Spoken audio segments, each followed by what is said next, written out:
guys. Ada berita guys. Ada berita. Berita ini mau lihat nggak? Lihat. Coba lihat di TV. Coba lihat di TV.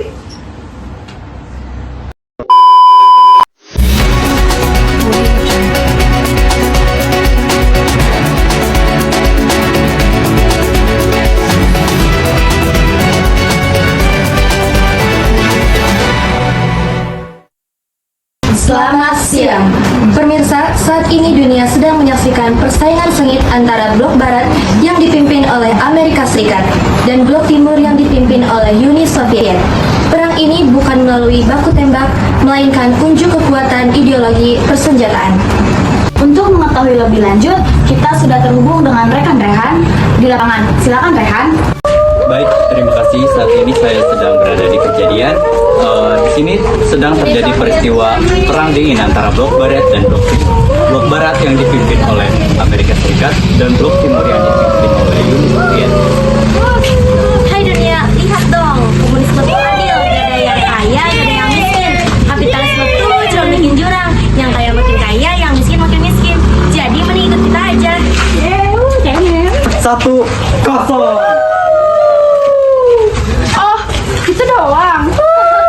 Tapi senjata kita lebih banyak. Teknologi militer juga kita yang paling maju. Kalau urusan senjata, Amerika lah yang menang. 1-1. Sekian breaking news pada siang hari ini. Saya Rini, saya Zahra, izin pamit undur diri dan sampai jumpa. Teman-teman, setelah kalian menonton berita tadi, apa yang kalian ketahui tentang Perang Dingin? Kalau belum tahu, sini aku kasih tahu. Nah, jadi Perang Dingin itu adalah istilah yang disematkan pada era perebutan kekuasaan dan pengaruh bagi blok barat yang dipimpin oleh Amerika Serikat dan blok timur yang dipimpin oleh Uni Soviet pasca pada Perang Dunia Kedua.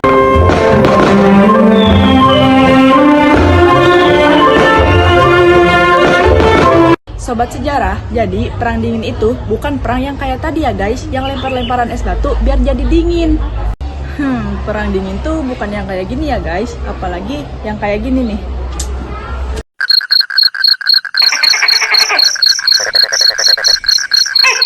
Apalagi yang kayak gitu tuh, aduh, jauh banget guys. Kan sekarang, udah lanjut. Gas aja nggak sih langsung ke latar belakangnya? Perang Dingin muncul setelah berakhirnya Perang Dunia Kedua. Amerika Serikat dan Uni Soviet yang sebelumnya bersekutu untuk melawan Jerman dan Jepang justru berubah menjadi dua kekuatan besar yang saling bersaing. Padahal mereka baru saja menang bersama. Lalu, mengapa mereka malah menjadi lawan setelah menang bersama-sama? Nah, hal ini terjadi karena perbedaan ideologi dan kepentingan. Amerika Serikat menganut demokrasi liberal dengan sistem ekonomi kapitalis.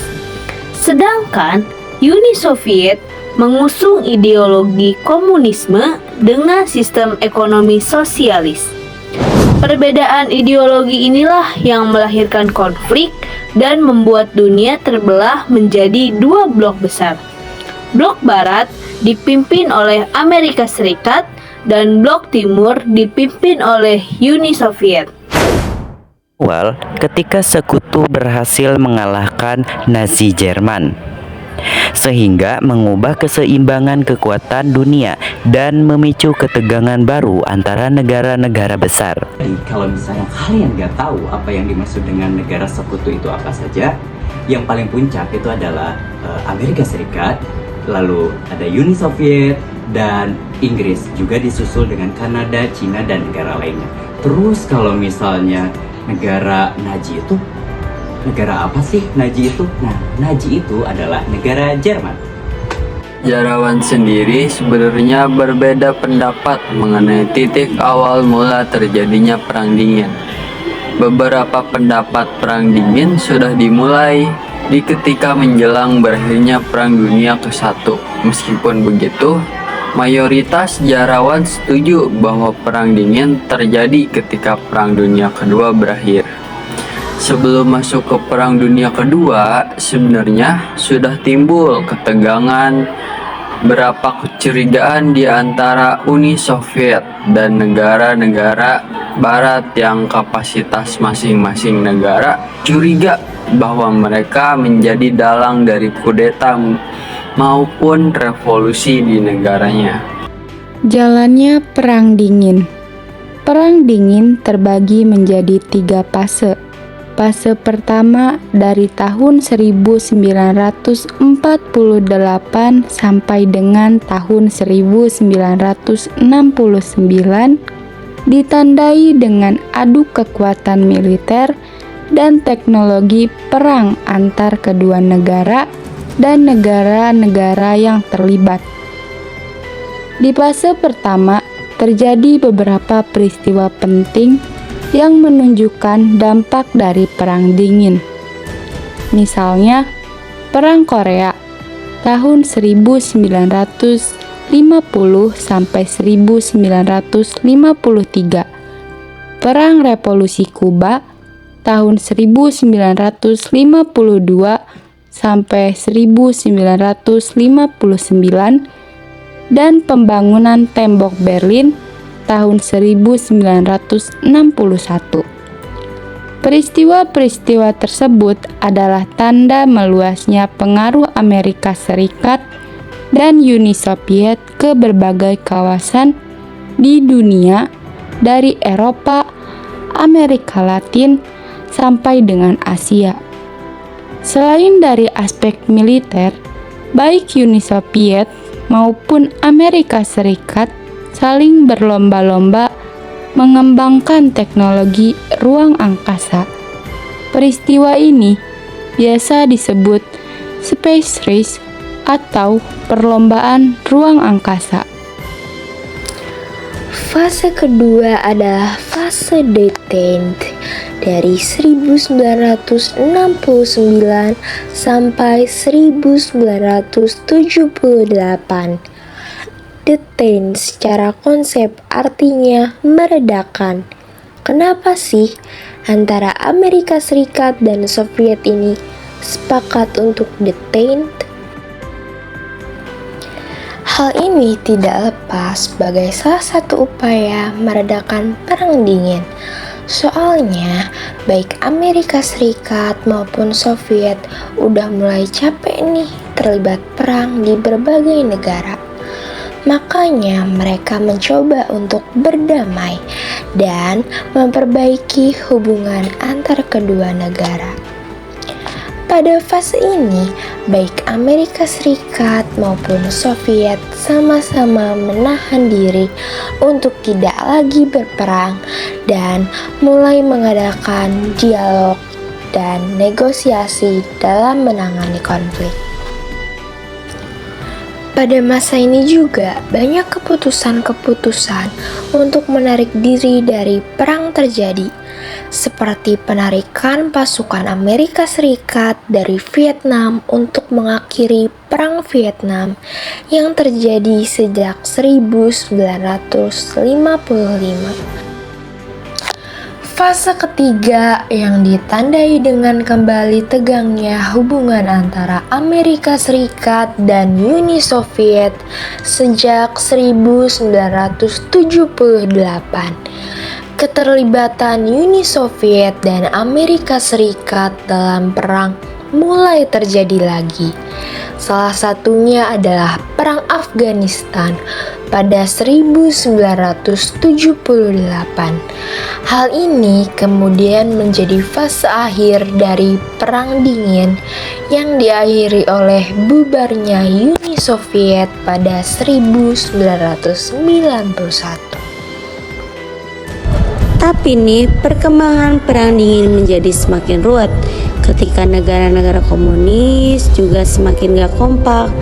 Republik Rakyat Cina dan Soviet yang merupakan dua negara komunis terbesar saling memusuhi satu sama lain. Mereka mengembangkan paham komunisme di negaranya yang berbeda. Belum lagi masalah dalam negeri.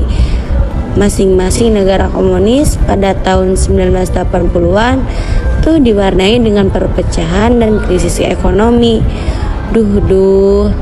Terus kapan perang dingin berakhir? Capek banget ya sih.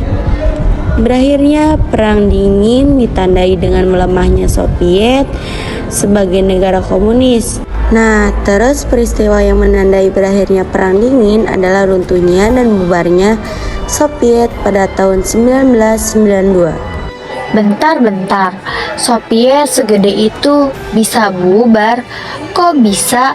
Runtuhnya Soviet berawal dari biaya perang yang membengkak di tahun 1980-an. Soviet terlibat dalam perang di beberapa negara, terutama untuk menjaga pemerintahan sosialis atau partai komunis di satu negara seperti Polandia, Jerman Timur, hingga Afghanistan. Nah, ongkos perang ini yang bikin keuangan Soviet kacau dan membuat krisis ekonomi dalam negeri. Selain itu, negara-negara komunis di Eropa Timur dan Asia juga udah mulai menjaga jarak dengan Soviet. Rakyat di negara-negara tersebut juga gak percaya sama pemerintahan partai komunis di negara mereka. Malahan di Soviet sendiri ada tekanan dari warganya yang gak percaya lagi sama pemerintahan partai komunis. Ini yang kemudian menjadi alasan pemerintahan partai komunis mulai tumbang satu persatu, dan ini menjadi salah satu bagian akhir Perang Dingin. Jadi, Perang Dingin bukanlah perang tembak-tembakan secara langsung antara Amerika Serikat dan Uni Soviet, melainkan perang pamer kekuatan. Persaingan ini muncul setelah Perang Dunia Kedua karena perbedaan ideologi, yaitu Amerika Serikat dengan sistem kapitalis liberal dan Uni Soviet dengan sistem komunis. Bentuk persaingannya tampak dalam perlombaan senjata nuklir, teknologi luar angkasa, hingga perebutan pengaruh di berbagai negara. Terkadang, persaingan itu seperti lomba, siapa yang lebih cepat dan lebih unggul dalam menunjukkan kekuatannya. Pada akhirnya, Amerika Serikat dianggap sebagai pemenang karena Uni Soviet lebih dulu runtuh pada tahun 1991 yang sekaligus menandai berakhirnya Perang Dingin. Begitulah latar belakang Perang Dingin. Meskipun namanya dingin, tetapi membuat dunia makin panas dan dingin, ketakutan. Untung saja sekarang sudah jadi sejarah. Kalau enggak, mungkin kita sudah update status pakai bahasa Rusia atau Amerika.